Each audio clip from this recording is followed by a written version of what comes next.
Good morning. All right, Happy New Year and all of that jazz. Did you have a good winter break? It was nice. It was restful. I stayed home. I usually go away. This was like a year I stayed home, and so I actually really appreciated just sleeping in and doing a whole lot of nothing. um, how was your first week back to school? What are you working on? Actually, I think you just posted some stuff from what I see.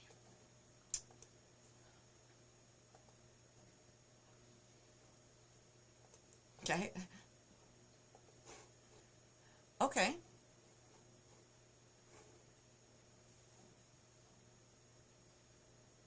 Okay.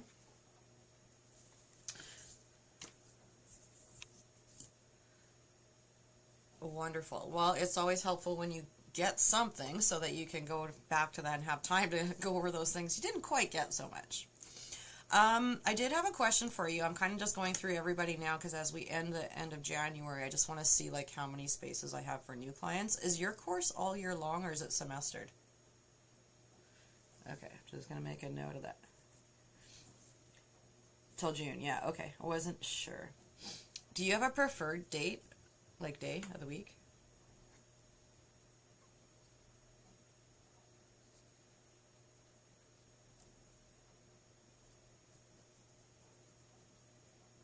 Okay, I'm gonna mark it down. Also okay with weekends. Just because I know there are some, and I'm trying to figure out who they are that are going to come to a close, and so I might have other times available if it's more better. So we will see. Okay. Let me share my screen. Oh, I already did, so let's jump right into it. All right, so the exponent stuff. When you're multiplying a common base, what do you do with exponents?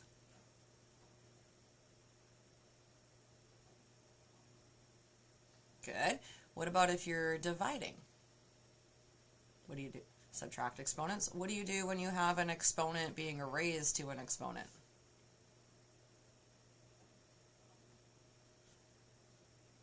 Multiply. Good.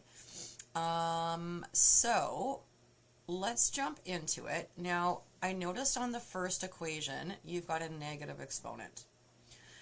Anytime you have a negative exponent outside a set of brackets, that's like creating a fraction. So like in A and even down here in B.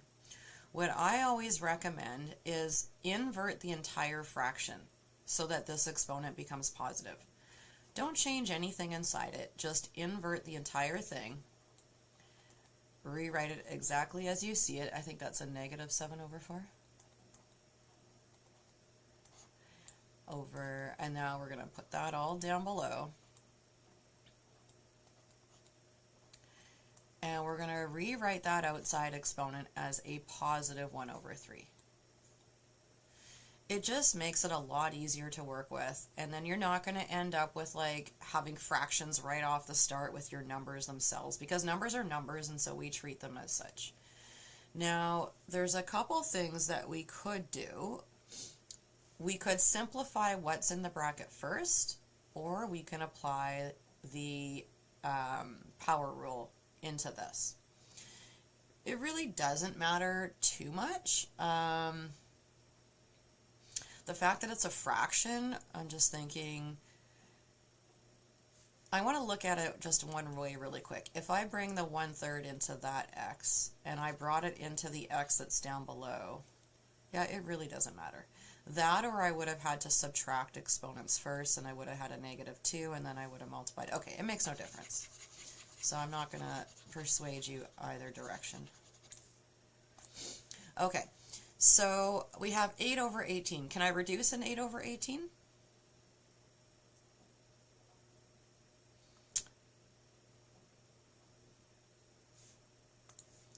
Okay, let's just change that. Yeah, you're right.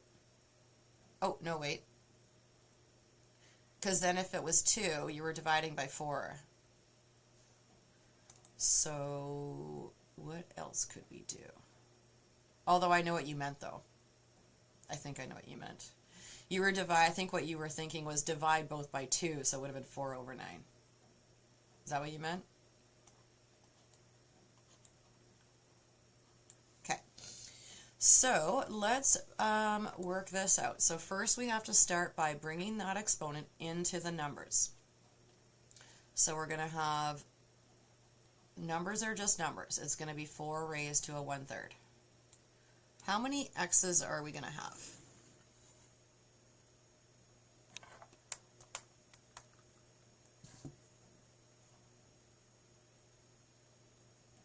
One-third, yeah. Okay, and how many y's are we going to have?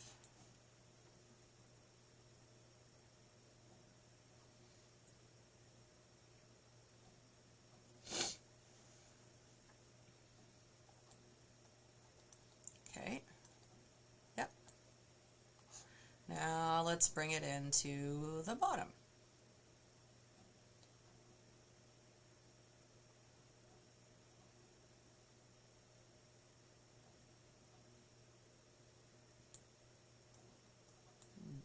Nine and 1/3, yeah.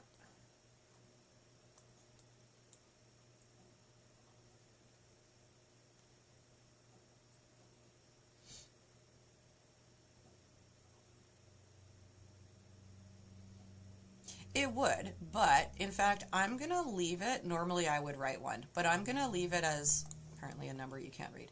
I'm going to leave it as 3/3, only because the next rule that's going to follow is subtraction, and I'm going to need a common denominator anyways, so you'd end up putting it back.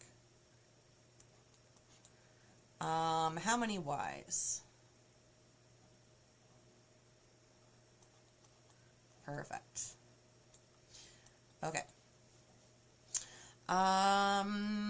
Let's see. The numbers kind of suck because I can't really do a whole lot with this. I'm assuming they've left it as exponents. They may also write that as a radical. I'm not sure. I'm going to leave it as 4 to as 1/3. We can check if you have the solutions. We can check after. The only other way to write that, do you know how to turn that back into a radical? Like it would have been the cube root of 4. Have you ever learned, like, well, that stuff kind of, where the top number is on the inside, the bottom number is on the outside? I mean, I could have wrote it as that way, but seeing as it's like, write it with exponents, I think we would leave it. If I could have actually taken the cube root of 4, then I would have done that, but I can't, so just kind of there. So let's just leave those as exponents because they don't turn into anything nice other than the cube root of 4 and the cube root of 9. Now, with our x's as a division, as you said, we'd be subtracting. What is 1/3 minus 3/3?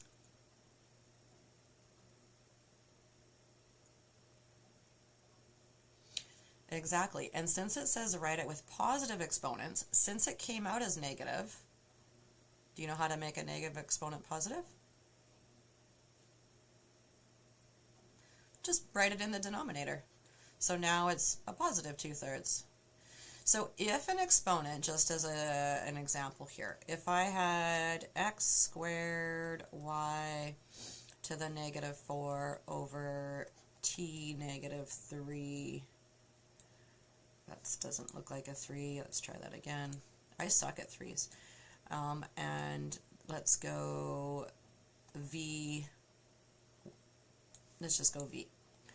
When I want to rewrite something so that it's positive exponents only, if you have a negative exponent in the numerator, it's going to come down to the denominator as a positive. Positives are positive, it's just going to stay up there. And the same thing applies for down here. If you have an exponent that's already positive down here, we'll leave it down there. But if you have a negative one, bring it up to the top so it's positive. So that's how we make negative exponents positive. We just either move them up to the numerator, or if it's there, move it down to the denominator. So that's why we're going to write it down here, because we want positive exponents only. All right, now on our y's, what are we going to get when we do our subtraction for that?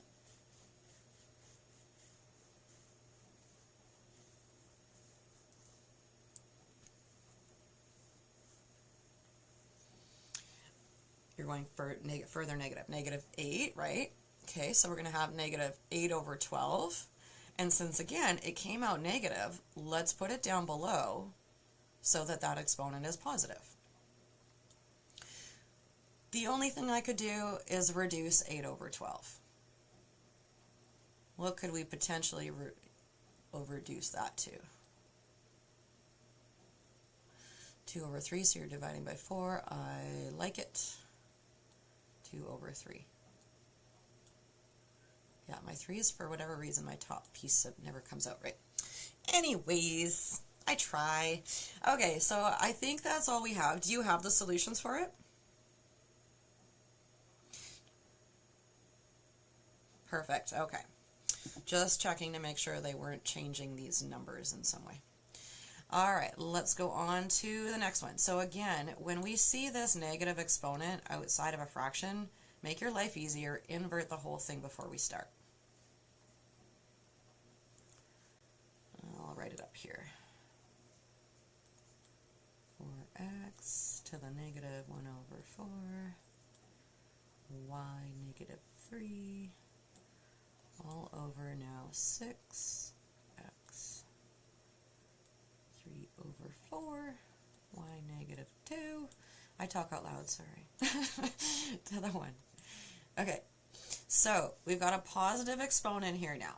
If I bring that 1 in, does that change my not leading coefficient, my numbers in any way?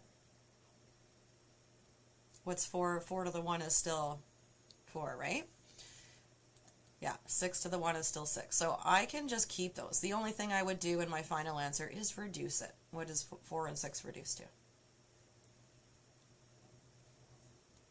Okay, so let's set up our fractions so then we can decide if things need to be written up top or down below.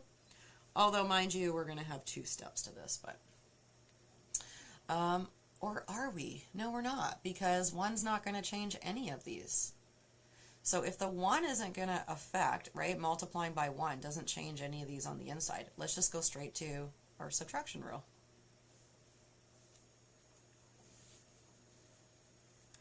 Negative 1 over 4 minus 3 over 4 gives us how many x's?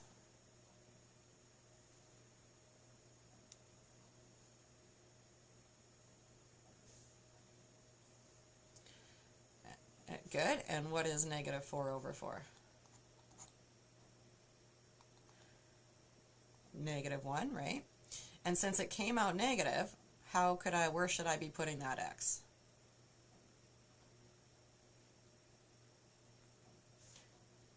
Well, it came out as a negative 1 though, right? So if when you're doing your subtraction it comes out negative, we want to put it down below to be positive.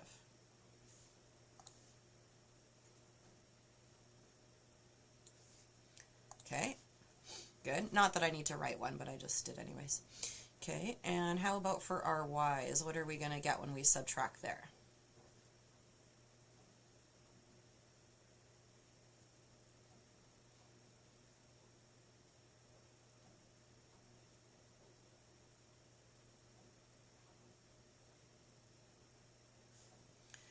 Okay, I heard you saying it out loud. What happens when you subtract that negative number? Right, so that's bringing you closer to 0. So it's not negative 5, it'd be negative 1. And again, since it's come out negative, I'm not going to write y negative 1 in the numerator. We're going to push it down below so that it's positive 1. So it's just 2 over 3xy. Now that's just the first half of the question. I'm like, there's a whole other side to that. We've only dealt with this first fraction. All right, let's erase and give me some more room to write here. Okay, I'm going to carry on to the right-hand side with that multiplying of this. We've got an exponent outside, so bring that exponent into everything up top.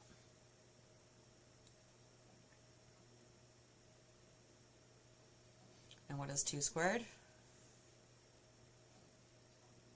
Okay.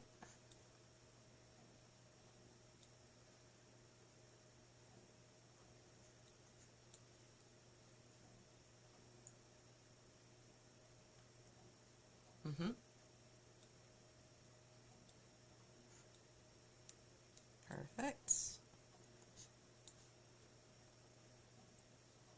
Mm-hmm.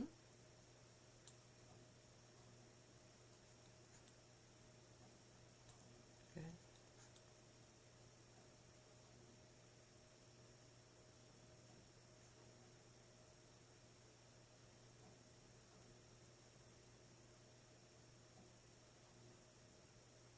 Yeah, exactly.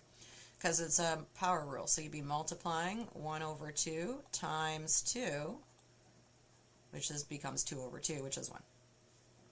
Perfect. All right, now let's go on to, what do you think we're going to do next?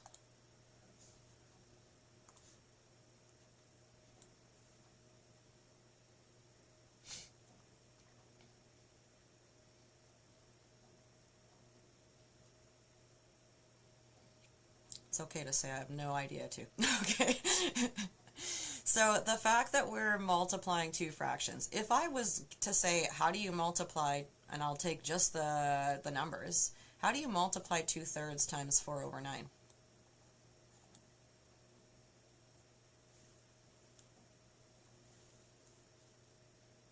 That's adding fractions. Adding and subtracting, you need a common denominator, not for multiplying. Yeah, exactly. You just multiply the top numbers together and the bottom numbers together. So we can jump straight to that. What is our number going to turn into?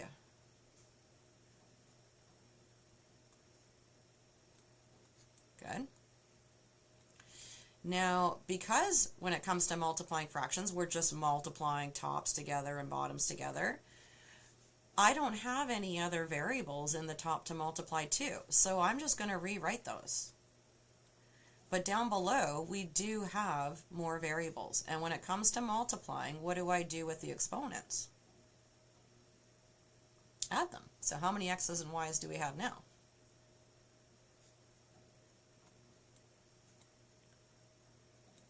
Perfect. So when you end up with this multiplying of fractions, I always recommend get it down to a single fraction. Do the multiplication piece first, rather than you could have done a subtraction rule here, but it gets longer and messier. Do the tops together, then the bottoms together, and then do it as a final subtraction. It's much cleaner. Okay, so now that we have this, let's do our subtraction rule. We'll leave the 8 over 27. What are we going to get for our x's now? Did she forget you were in a lesson?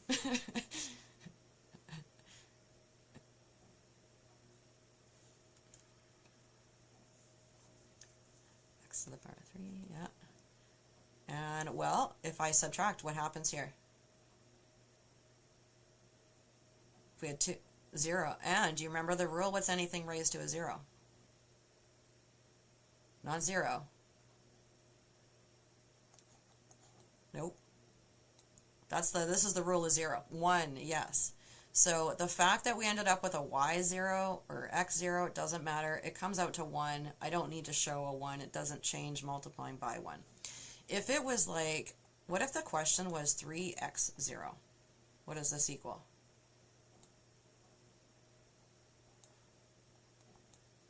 My zeros are not working. Yes. Because only the base is x. That becomes 1. The 3 is still there, so it becomes 3 times 1. What if it was like negative 5 to the 0? What would that be?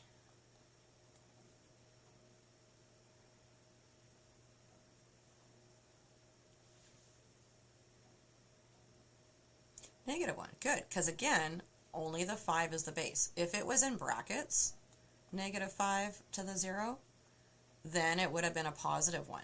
But the fact that it wasn't in brackets, this negative was not part of the base, so it stayed as a negative. This is the thing that trips up most people, so I just wanted to see if I could get you, but I didn't. Maybe next time. Okay, let's go on to your next page and see what we're looking at.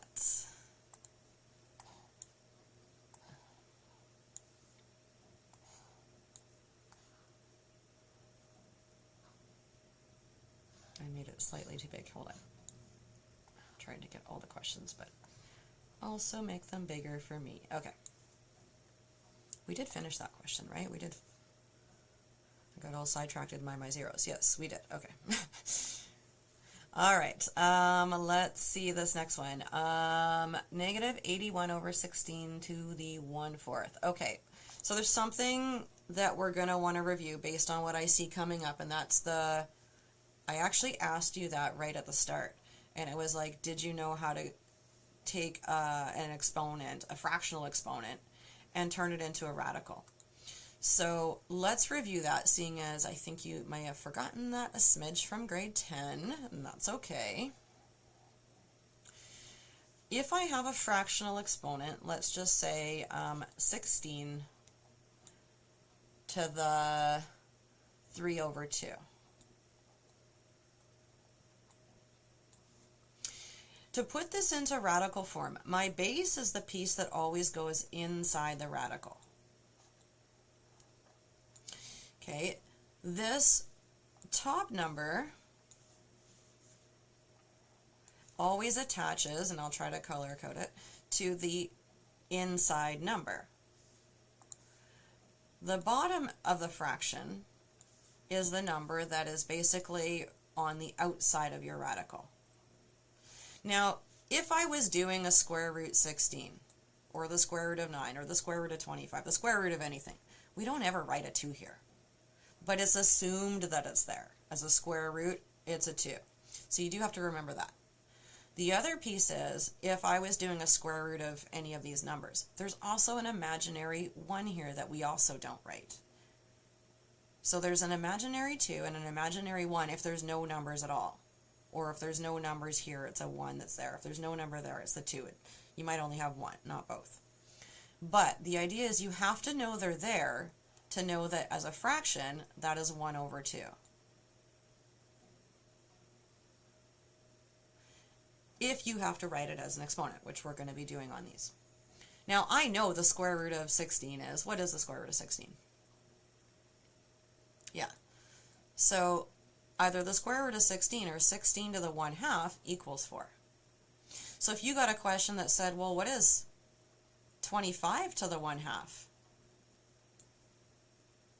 Well, then you would say that might be a little bit, I don't know, but you would know that if I rewrote it back in radical form, all it looks like is the square root of 25, and then you could probably say, well, I can answer that then.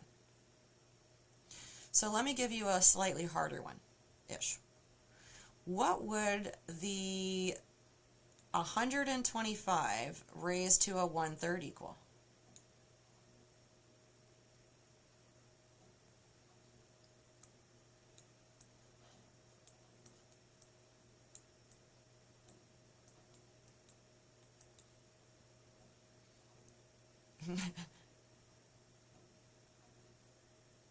Exactly. So the answer is 5 for that one too. So here's an example where I've given you 3/2. When I put these numbers in, there's two ways we can solve it. I could say, what is 16 cubed? 16 times 16 times 16, which is ginormous, and I would need a calculator. And then I could take the square root of it. But I can also go, if it's easier, take the square root first. I can take the square root of 16, which you've already told me is 4, and then say, well, what is 4 cubed? Even that, I might still need a calculator. 4 times 4 is 16. I don't know what 16 times 4 is. Oh, I could probably figure it out. 16 and 16 is what? Let's do some mental math here. 32, and that's 2 of them. So if I doubled 32, we end up with...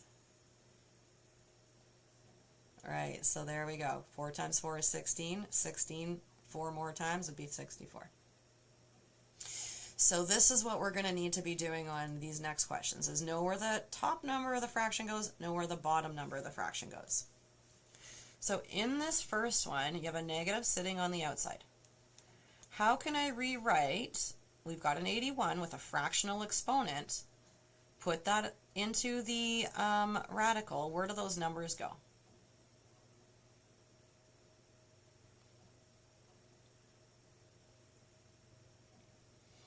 Like the 1/4, as far as just, let's just look at the numerator for now. Where does the 1 go? Where does the 4 go?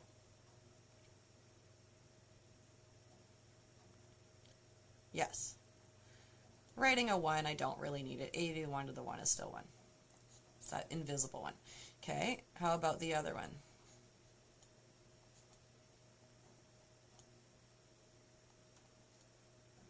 Perfect. Okay, now we can solve this. We have a negative on the outside. What is the fourth root of 81? What times itself 4 times is going to give us 81?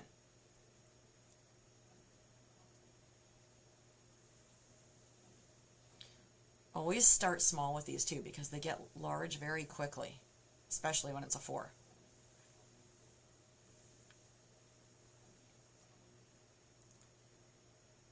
Right? Good.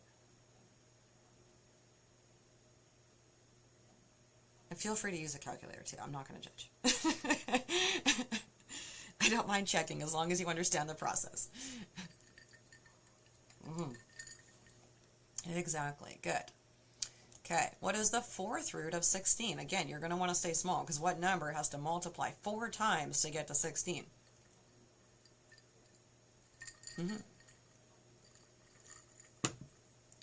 Yep. And there we go. So our answer is that negative 3 over 2. Okay, looks like you've highlighted G as another fractional exponent. Now I see you didn't have to do F, but for the sake of argument, you have not had to do one with a decimal, and I feel like, why? We should. Are you not having to do decimal ones? Let's do one anyways. 18 over 50. Because when you get a decimal, to do these ones, all you do is turn them into a fraction.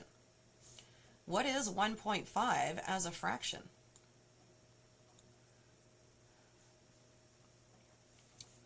Let's test another thing. How do you go from a decimal to a fraction? If you don't, I'll tell you.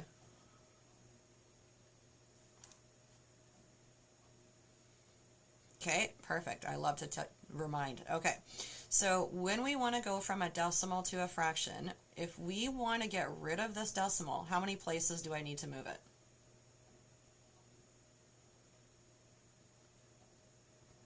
One to the right. Okay, so if I'm going to get rid of it and write it as a 15, if I've moved it one place, I'm putting it over 10 because then there's 1 0. If I had to move the decimal twice, I'd put it over 100. If I have to move it 3 times, put it over 1,000. So get rid of the decimal and then reduce it. How do I reduce 15 over 10?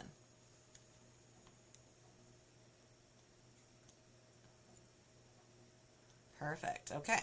So now we're going to raise this to a 3 over 2. Now let's rewrite it in radical form. Where do those numbers go?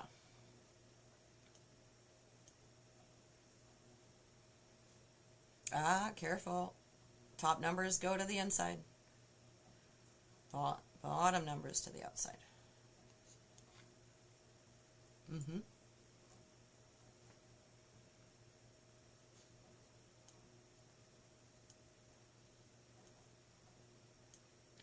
Okay, now we can't take the square root of 18 because it fits kind of in, it'll be a decimal, right? Like I can take the square root of 16, which is 4, which means the next one up would be 5, so that comes from the square root of 25. So I can't do that.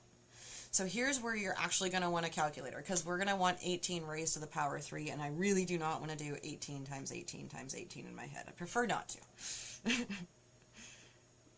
So what is 18 cubed? A big number. All right, take the square root of that number.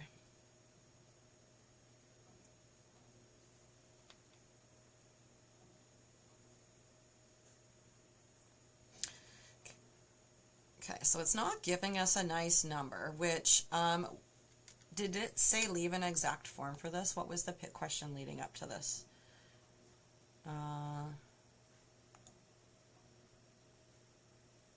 Without using your calculator. Okay. But it didn't say leave it in a, well, if you can't use a calculator, we wouldn't want a decimal. So that's an ugly one. Maybe that's why they didn't do it. If it were me, then I probably would have done the 18 times 18 times 18, I don't think I would have simplified it. I think I would have left it as that. Could be a reason why she said don't do this one. But anyways, same thing. I can't take the square root of 50, but I could do 50 times 50 times 50, because we know 5 times 5 is times another 5. So I know that's going to create 125, and since I had 0 also cubed, that's going to give me 3 zeros on that. So I could say that that's the square root of this one, and then just probably leave it, because without a calculator, there's no way it's gonna end up being some kind of decimal. Yeah, oh, you got the answers, yes. What did they do?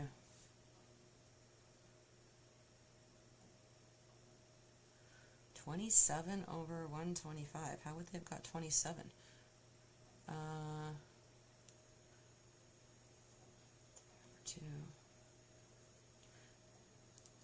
Because I feel like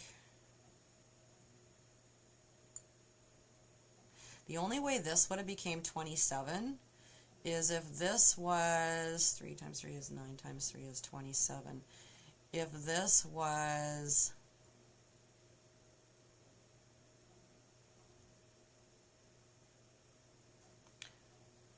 a cube root of 27, and there's no way that that's going to happen based on what we have. So, I want to try something really quick, and then I won't spend too much time since it wasn't assigned anyways. Delete that one. Let's go. I'm just going to divide the radicals themselves and see if it simplifies. 0.216, and then I get a decimal. So the only way that I could do this and still have that exact form is if I did factor trees for each of these and then simplified from there, but that's a massive process. So I'm not doing that right now. Let's carry on to the ones that I'm hoping are going to work, which is why they're highlighted. Okay, let's start with the numerator. We have a minus, we've got a minus there. How do we rewrite the 5?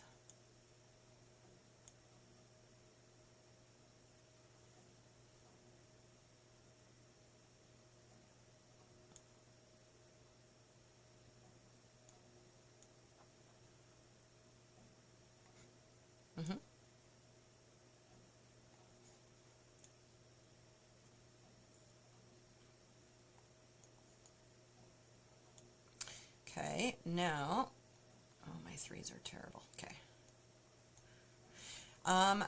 Can we take the cube root of 5? So, we're going to want to start from this part then. What is 5 raised to a power 7? And this is where I would kind of disagree, where you'd probably want a calculator instead of doing 5 times 5 times 5 7 times.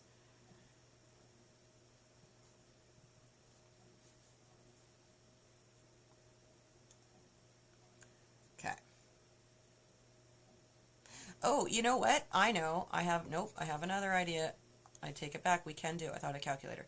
Okay, these are both cube roots. And so, as they're both cube roots raised to the same power, let's simplify the 5 and 40 first. What number goes into both 5 and 40? Right. So this can become 1 over 8 root 7. Which makes that a lot easier. 1 to the 7 is what? 1. What's the cube root of 1?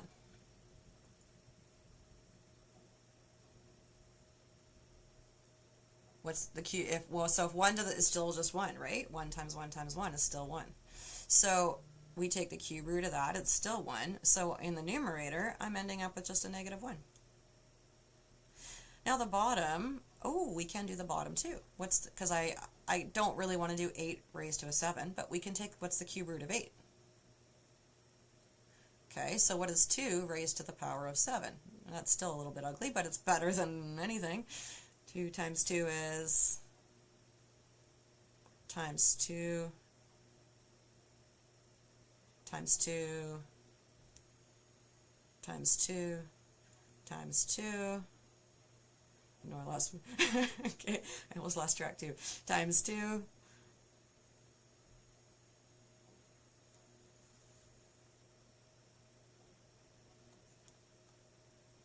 Yes, I think so. There we go. So we did that one without a calculator.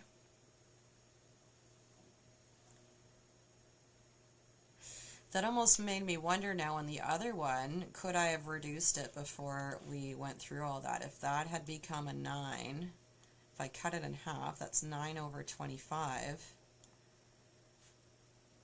Oh, I could have. Okay, so let's rethink this one to work smarter, not harder.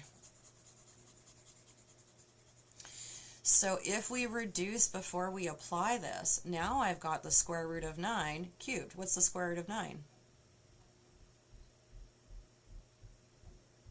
And 3 cubed is?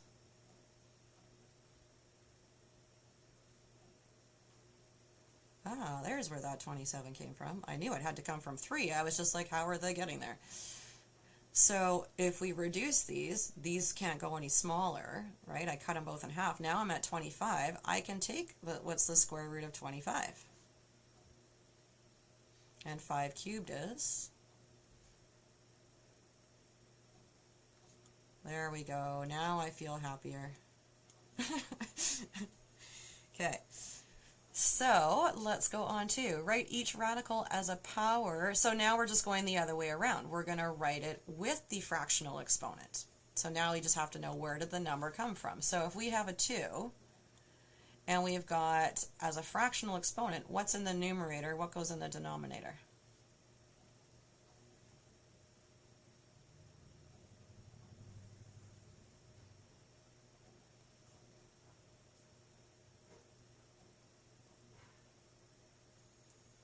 Okay, and what goes 6 over 2? And you can reduce that, which it looks like you did. 6 divided by 2 is 3. So you got that one.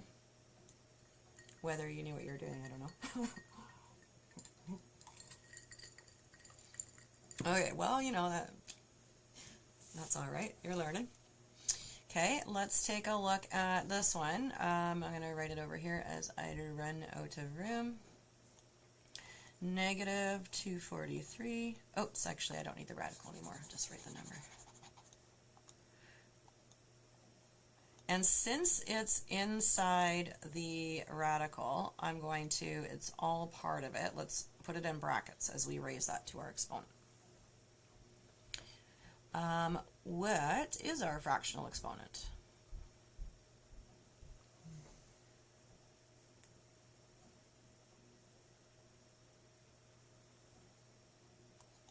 Good. Now you'll notice it was written slightly different in that that inside number wasn't underneath the radical umbrella like it was on this one or how we've been doing it here. It can go either or. It can go underneath it or it can go to the side of it. It still means the same thing. And that's it. It's just we're writing it as a base and exponent. Write each number as a radical with the indicated index. Now I didn't give you the vocabulary for it, so let me just point that out. The number that sits to the outside of a radical, that's your index.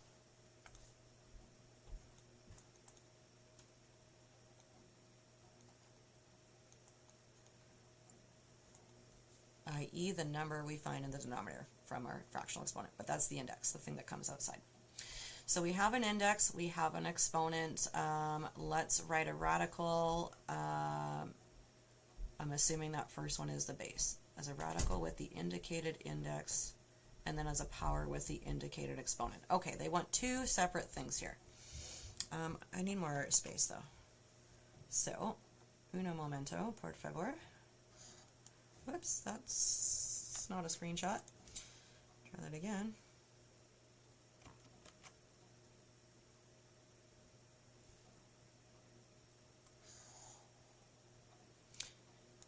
Do you speak any other languages?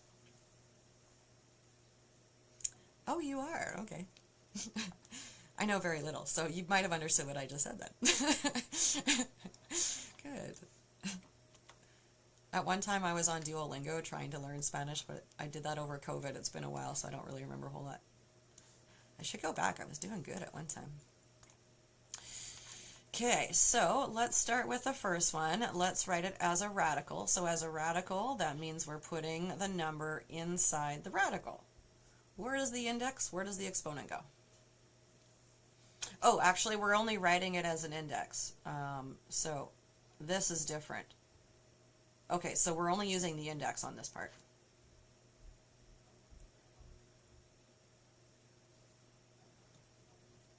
Yeah. So then part 2, it says write it as a power. So again, the base is still what went inside with the indicated exponent. What's our exponent? Perfect. Now, you'll notice that if I was to have rewritten this, it would have become 1 over 2. It's the same thing. So there, let's try this one. We're taking the base, put it inside the radical.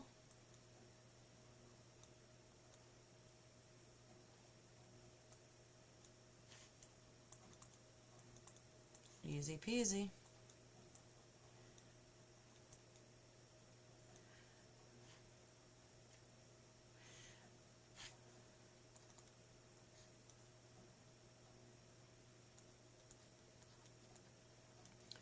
You are faster than me. I'm still writing. Oh, it's a 2. I don't really need to write the 2 then. There is one thing I do want you to check, just because I'm like second guessing how I've written it, and I don't think it's quite right. Did you put brackets around your 4/5 for the 1/2? You should, because otherwise it's only going to really kind of be applied to the 4 or maybe the 5. You want to be clear that that's the whole thing. So the one thing I wanted you to check with this negative number, I feel like since that's the base, this should have been in brackets. So it's not just the 5 being raised to the 1/3, it's the negative also. Did they put brackets around that?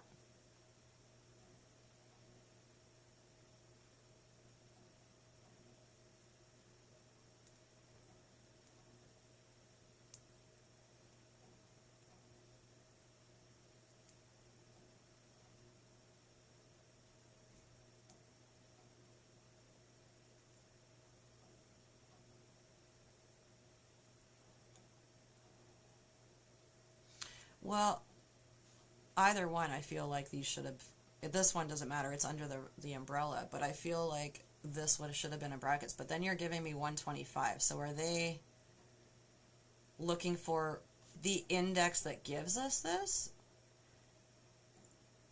Because it says write a radical with the indicated index. So this question was kind of unclear. So what I think, based on what you just told me, is what answer gives me -5. So if I was to write something that had an index of 3, what is it that gives me -5? So they wrote -125 in here. Okay, so I was reading that wrong. I didn't say that this was the answer. I thought that's what we were putting in there. Oh, okay, so then we need to change this part. We're going to have to change the other ones too then. -125 here, -125 here. So then for this one, we're looking for what has an index of 2 as a square root gives me 3. Right? If my index, exactly. So then this should have been, these should have been 9s. I'm guessing that's what's in the answer then. Okay. Oh, they need to be more clear with their questions. Okay. Which one of these is going to give me, with an index of 2, a square root again, is going to give me 4 over 5 then?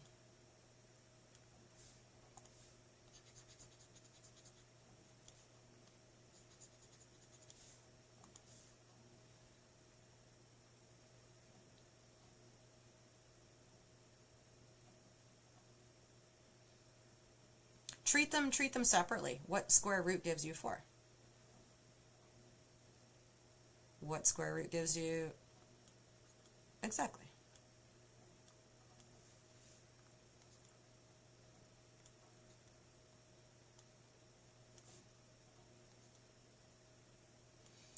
I did not doubt it. Okay. Evaluate each power without using a calculator. Write your answer as an integer, fraction, or fraction in lowest terms. Okay, you should be able to do this now. I think so. But it does involve two things. It involves, one, turning it into a radical for sure so you can evaluate it, but also you've got a negative exponent. You don't do it. How do we change a negative exponent and make it positive?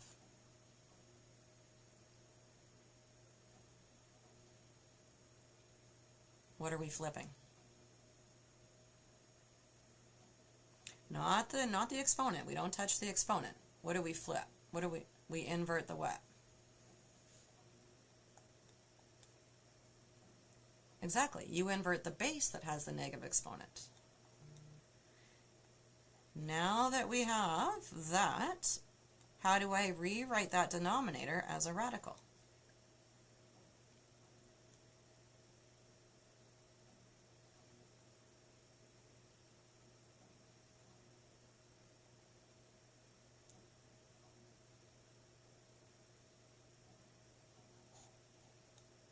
Okay. Yeah, which is? Et voilà. On est fini. I don't know how to say that in Spanish though. Finito. Okay. So same concept for C. You have a negative exponent. First step is, with those negatives, is make it positive. Which means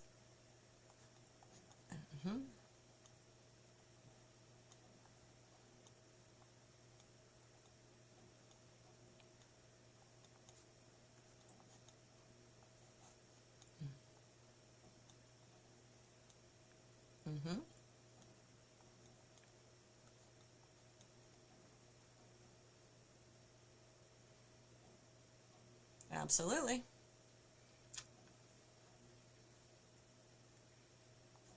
You got it. Wonderful. Quick learner, Danielson. It's a karate reference. I don't know if you know that. Although they did a remake of Karate Kid, so you never know. I never saw the remake, though. I'm still stuck on the old school version. Okay, all right, now we're looking at adding and subtracting those radicals. So if we're going to add and subtract a radical, you have to have the same piece that's under that umbrella, under that radical expression. If we do, then we just can deal with adding or subtracting those outside numbers. So I see you've done this. Let's just do a quick recap. I'm just going to give you a question to test your knowledge a smidge. How would I change, let me just do one on my calculator because I want to make sure it works. How would I rewrite the radical of 180, the square root of 180, into a mixed radical?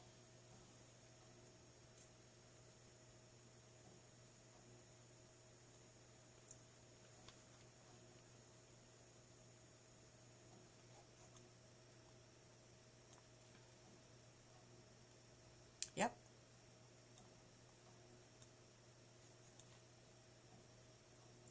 Okay.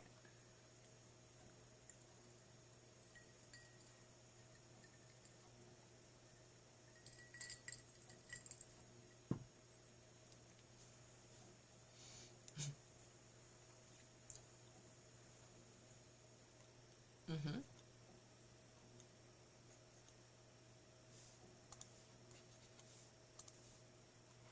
Mm-hmm.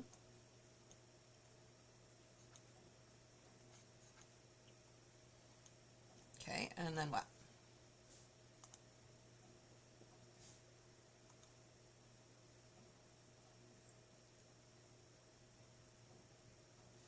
We have a pair of twos, yeah, because it's a square root, so I'm looking for that. If this had been a cube root, I would have needed 3 of a kind. Or a fourth root, I would have looked for 4 of a kind. But since it's that imaginary 2, I only need 2 per group. Now what do I do with those groups?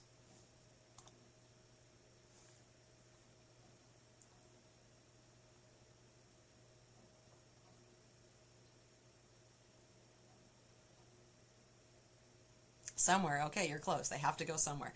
So what we do is once we have a pair, it comes out of that radical as a single number. So if it was a cube root and you had 3 of a kind, it still comes out as a single one. We also had a pair of 3's that needs to come out.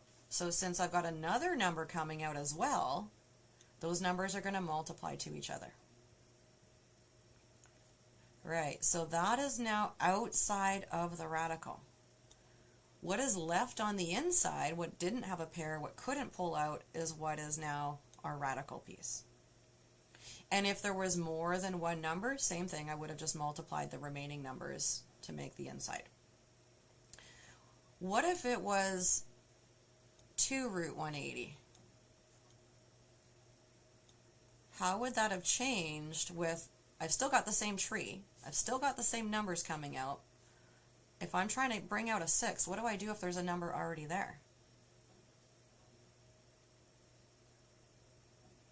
9, it wasn't prime, it broke down to 3 and 3. You're only looking at your prime end branches.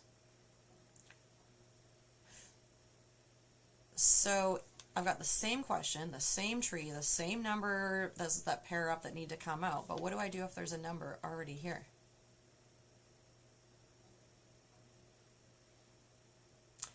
You're not going to add it. Just as we multiplied the 2 and the 3 together, if there's something there, it's now going to multiply to what's already existing. So it would have just turned into a 12 root 5. Ooh, that was a bad root. Just happened there. Right, so 2 times 3 would have got us the 6, but that 6 that had to come out would have multiplied to that. Okay, so that's a quick recap. Now let's take a look at those questions, because I see that's what's going to happen. The first question, it looks like you've done it. Did you want to go through it and review it though? So I'm not sure. Let's just check. We got a 5 root 7 plus a 2 root 5 minus a root of 28. So here's the thing. We don't want a root of 28, because then I'm not going to be able to add or subtract. And I know that 28 is not the simplest form, because as a square root, I know I can do a tree and there's going to be a pair that comes out. Because what multiplies to make 28?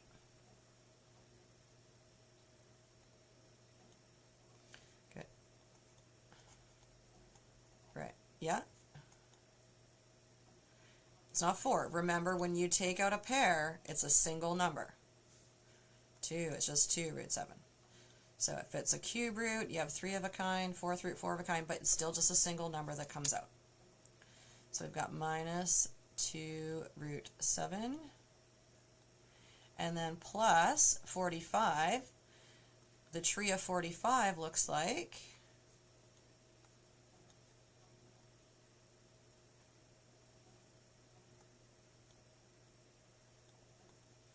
and so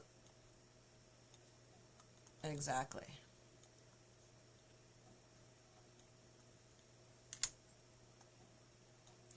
All right, now that we have got it down to what we call, remember, like terms, or in this case, like radicals, how many root 7s do we actually have if we combine those?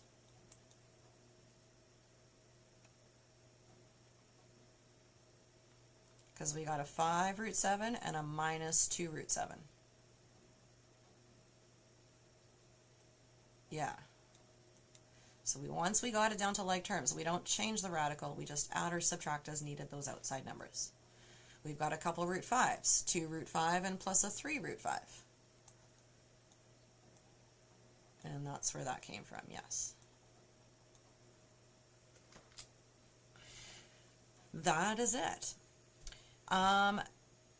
Now, I don't see it on this page, and I'm just looking at time. I'm wondering if I should quickly show you something else. Is it on the next page? Yes, it is. It's multiplying radicals.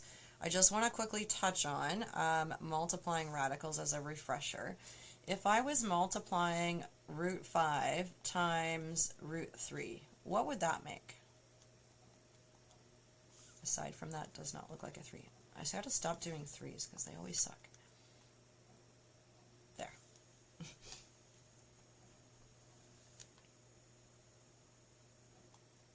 Yeah. No, you're right. Right? So when it's adding or subtracting, you need to have the same radical in order to put them together. But when it's multiplying, you don't. You just multiply the numbers. So let's say it was 2 root 6 times 4 root 10.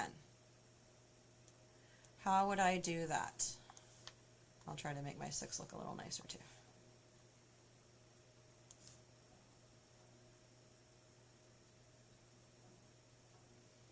Yeah, so not only are we multiplying the insides, we're also multiplying the outsides.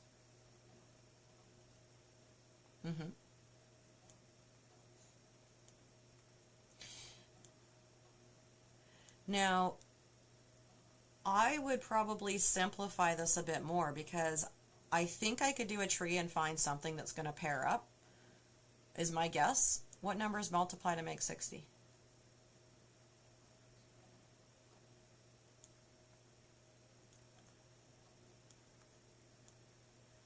Okay, so my suspicions were accurate. Do we have something that pairs up? Oh my gosh. Aside from my numbers, don't even look like numbers. What's happening here? 2, I gotta write slower. I start writing fast and it gets all sloppy. Okay, so we had a pair of 2's that can come out, which comes out as a single 2. What did we do if there's already something there? Times it. So my outside turns into, good, and what's going to be left on the inside of my radical?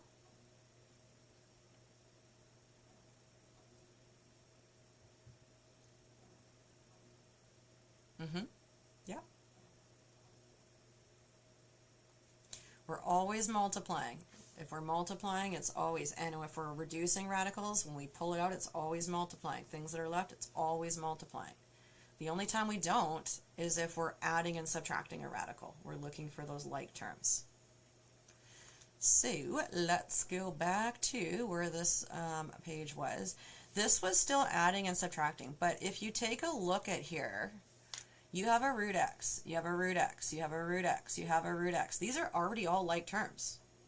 So all you're doing there is adding or subtracting what are those outside numbers. How many root x's are we actually going to have? We got 6 from left to right. What's 6 minus 4? 2. Yeah.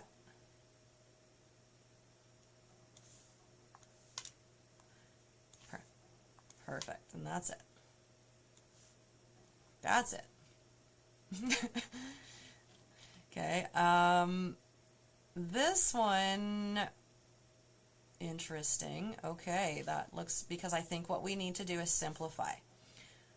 I can, if I were to do a tree of 4, what would we have?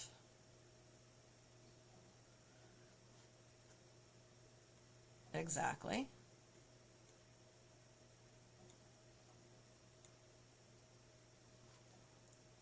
4 root a, yeah, because we can take the root of 16.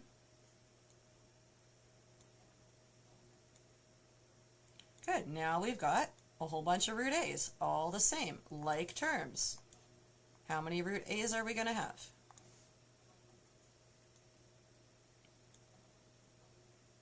And done. They look harder than they are, right? What's the cube root of 27? Okay, so we're going to have 3 cube root x squared. Yeah.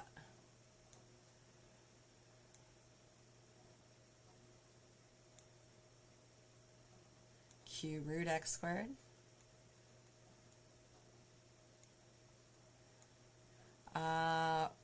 No, I think it's 4 times 4, yeah.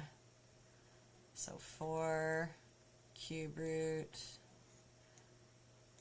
x squared. So now we've got a whole bunch of cube root x squares. How many cube root x squares do we have?